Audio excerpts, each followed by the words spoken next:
College hoops statistician Ken Pomeroy joins us on the Deseret First Credit Union hotline now. We have discussed our stats and how we think BYU is better defensively, but it's time to hear from the stats guy. Ken, nice to have you back on the show. Yeah, it's great to be back. Thanks for having me on, guys. In your mind, what is the best way statistically to judge defensive improvement from one year to the next? Well, the gold standard in the analytic world is to use defensive efficiency or look at points per possession. Okay. People, I know the standard, I think, in the casual fan community is to look at points per game allowed. And it sounds great. Like, hey, we should just allow the fewest points we can, in any game, and that'll be great. But, I'm no like expert basketball coach. I would actually be horrible as a basketball coach. But I could immediately take over a team and improve their defensive points per game by simply having my offense hold the ball as long as possible, even take, shot clock violations, and we would lead the country in defensive points per game. So hopefully with that simple example, you can see there's a slight flaw in the points per game look, and points per possession allowed is actually a more fair measure to account for different styles that teams across the country play at. Is that a number we can find on kenpom.com? I'm so glad you asked that because it actually is, yes. I do have my ratings are essentially based on, offensive and defensive efficiency. In college it gets a little more tricky because there's, different schedules the teams play across the country. And so I also adjust those figures for schedule strength. So that's the figure that is most prominently displayed on my site. And currently BYU ranks 89th in adjusted defensive efficiency.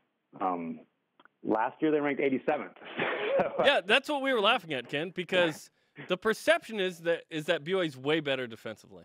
But the numbers would say that BYU's only 0.9 points better defensively, which is interesting. How do you balance, as a statistician, the perception, and that's mainly through what you see and perceive, versus stats? Right. Yeah, there's always that issue. Often simply looking at the numbers does not tell the whole story. But in BYU's case, I think there is a plausible explanation. First of all, I felt like last year's defense got somewhat of a bad rap. I mean, obviously I just said, it was ranked in the 80s, so obviously it wasn't great. But, most of the people put the blame on last season and not getting a tournament bid on the defense. And it was really kind of equal parts offense and defense. It's just the team, they play at such a fast pace. There's so many possessions in the game that they're going to be in high-scoring games all the time. So even when their defense is forcing a lot of missed shots, the other team has a lot of opportunities. They have a lot of possessions. They're going to still, score 70 points on a good defensive night by BYU. So I think that was kind of missed last year. And obviously this year with the new offensive system, playing a slower pace, scores are down and games are naturally going to be lower scoring. But even if you dig in, this isn't some voodoo necessarily with the adjusted defensive efficiency. When you look at field goal percentage, they're allowing teams to make a little bit higher percentage shots than they did last year. So even just looking at that, you can kind of see that, the defense is pretty, at least the early indications are, it's pretty similar to what it was last season. There's fewer possessions in the game, so you're going to see slightly fewer points from the opponent. Okay, is there anything that would indicate, according to your numbers, that BYU has improved defensively from last season to this season? Yeah, nothing really jumps out. I mean, I think the one caveat is that it's early in the season, and BYU's actually played a pretty decent schedule for a team that doesn't necessarily have a lot of high-profile teams on the schedule. They don't have any really bad teams on the schedule either, other than their season opener. Since then, they played all teams that on a really good night could make life difficult for a team like BYU. So I think when you just look at field goal percentage, you're comparing apples to oranges a little bit by comparing this year to last year. They get into WCC play and play some of the weaker teams. Some of those numbers are going to improve.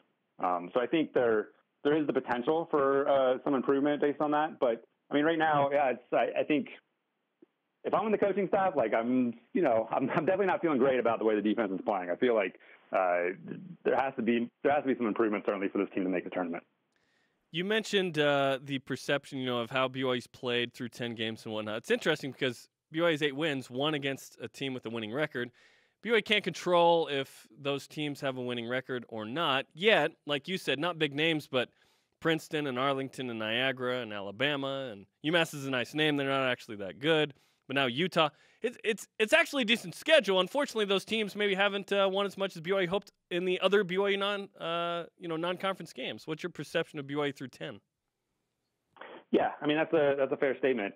Like I said, it's a good schedule in a sense in that every game is kind of a test. And you saw against UT Arlington really. Like Arlington may ultimately get to the tournament, but right now I have them ranked in the 80s, so it doesn't figure to be like a game that you would call a good loss, especially coming at home. But they've had a lot of opponents like that on their best nights are going to give BYU a really big test. So I think the team certainly has played well. Has played better more recently. I think the addition of McKay Cannon has probably been the biggest influence on that. You look at the last 4 games. Weber State, obviously, that was a nail biter, but the Utah Valley, Utah State, Illinois State run where they won 3 games and were winning pretty comfortably in all 3 through most of the way. I think that's encouraging. They obviously have a little more depth now in the backcourt. They can do a little bit different things, in terms of playing, Hardnett and McKay, along with TJ Haws, for instance. I mean, they can run some lineups out like that. But, certainly I think the defensive influence of McKay Cannon helps as well. I mean, that's one area where if you're hoping for some defensive improvement, I think certainly you've seen the way he can kind of lock down opposing guards, and that could have an influence going forward.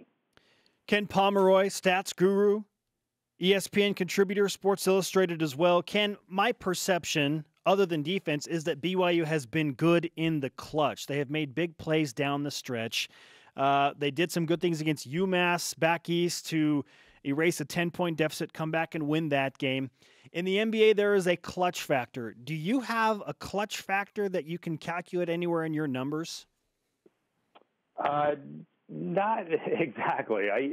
So I have a stat that looks at close game performance, but I actually call it luck, which irritates many people. And and I'm not necessarily advocating that all close game performance is the result of luck, but it's something that was derived from Dean Oliver's work, who Dean Oliver is really one of kind of the forefathers of modern basketball analytics. So when I started my site, 15 years ago, I put that on the site, and I feel like if I take it off now, I'll get a lot of complaints. But that's the only way I really measure it. For the most part, the great teams obviously don't want to get in close games. They want to just blow out their opponents, and I'm sure that the BYU coaching staff would like for their team to do that as well. I mean, you get to the end of a close game, and there's all sorts of outside influences that can affect the result of it. Obviously, your own ability to make shots and have that intestinal fortitude or whatever and finish off games is important. But there's officiating that can have an influence as the opposing team. Like, what if they're just really clutch as well? Like, then who wins? So there's other issues that come into close games that go beyond just what a team's own ability is. But certainly the performance, especially against UMass, I mean, overcoming a 10-point lead with 5 minutes left is something that a team usually doesn't do over the course of the season. And if BYU does end up, somehow performing well in WCC play well enough to get the NCAA selection committee's attention, that UMass game, you can look back on that as being really important, because that certainly would not have been a good loss on the resume had they not been able to, make that incredible comeback at the end.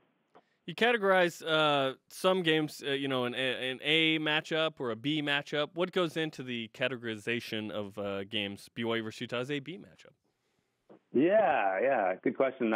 So, the selection committee forever has kind of referred to like top 50 wins and top 100 wins, and it really always annoyed me that they did not consider where those games were played. So if you play the 50th best team at home, that's an easier game to win than playing the 51st best team on the road. And obviously the latter would not be considered a top 50 win if you got it. And it should actually be considered pretty impressive if you could do that. So so the Tier A and Tier B designations account. It's basically like a Tier A is a top 50 win, assuming you played on a neutral court. So it gives a little more leeway if you're playing a team on the road. I mean, for instance, like the Utah State game, that is right now a Tier B game for BYU, a Tier B win. Utah State's ranked 139th, so they're not in the top 100, but the Tier B designation means it's basically like winning a game against a top 100 team on a neutral floor. So because they had to go on the road to Utah State, even though they're outside the top 100, it's obviously a tougher game to win than Utah State's ranking would imply. So actually the selection committee is adopting a similar approach this year in terms of evaluating wins and losses using the RPI, but it's kind of the theory that it's not just going to be now top 50 wins. I think they're calling them quadrant 1 wins. So they have 4 quadrants basically. So if you get a top 50 kind of win adjusted for where the game is played, you'll get a quadrant 1 victory. So it's kind of neat to see that the NCAA has kind of adopted this idea, and it'll be a more fair way to evaluate resumes. Saturday night, the rivalry renewal after a 1-year hiatus. BYU and Utah. You are projecting a 1-point BYU win, 75-74, with a 56% chance of winning given to the Cougars. Why are the Cougars a favorite on Saturday night? Well, my predictions are based on that adjusted offense and adjusted defensive efficiency that we talked about earlier. And so these teams are pretty similar in those respects. Utah may have like a slight edge on either side of the ball. For instance, Utah's offense is ranked 70th. BYU's defense is 89th, so a little edge there for Utah. And then on the other side, Utah's ranked 56th defensively, and BYU's ranked 72nd offensively. So again, another small edge for Utah. But as we know, where the game is played matters. And so playing at the Marriott Center should even all those things out or give just a slight edge to BYU. So that's how the predictions are generated, and that's what goes into it, and that's why BYU comes out being a small favorite. I sort of like to think more of the percentage that I put on it as being important. So I have BYU as a 56% favorite, so basically they should win 56% of the time. So it's kind of a coin flip. Maybe if you had a little bit of extra weight on one side of the coin, but obviously it should be a really fun game, another close game, and I think that experience that BYU has had, both recently against Weber State and the UMass game should help them out, and that if that holds true. Great stuff, Ken. I would imagine that there are a number of Vegas goers that are very fond of the numbers that you put out. I've heard stories that might be possible. Ken, awesome stuff. We appreciate the time, and we'll talk to you again soon. Okay, sounds great, guys. Thanks for having me on. You got it. KenPom.com to check out all of that statistical analysis. I didn't take a stats class at BYU because I knew that Ken Pom would be on our show. So I was like, I don't need to take it. And they took it out of the comps program. Unrelated.